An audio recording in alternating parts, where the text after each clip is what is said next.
I think Donald Trump wants to use Minneapolis as a key or a hotspot to launch his coup. He's trying to create violence so that he can send in the troops. As tensions on the ground in Minneapolis continue to intensify between residents and immigration enforcement agents, 1,500 U.S. troops are on standby in Alaska awaiting President Donald Trump's orders to descend on Minneapolis, as Trump threatens to invoke the Insurrection Act in response to the outrage following the shooting death of Renee Good by an ICE agent.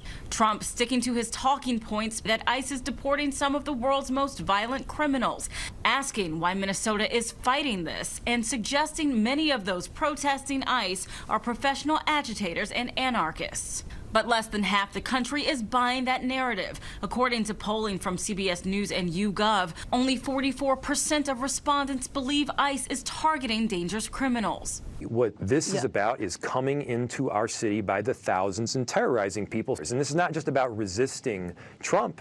This is about loving and caring for the people that call this city home. Now, lawmakers in Washington are threatening ICE's funding over the chaos playing out in Minneapolis. Democrat Senator Ruben Gallego on CNN State of the Union. But we cannot keep funding this, this type of goon squads that are just spreading throughout the whole country. Late last week, a federal judge prohibited ICE from using chemical irritants, retaliating against peaceful protesters, and conducting traffic stops without reasonable suspicion. Orders Homeland Security Secretary Kristi Noem readily dismissed. That federal order was a little ridiculous because that federal judge came down and told us we couldn't do what we already aren't doing.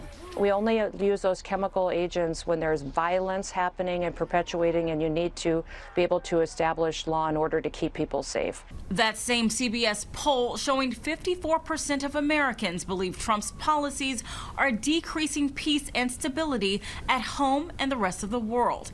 Candace Cole, Global News, Washington.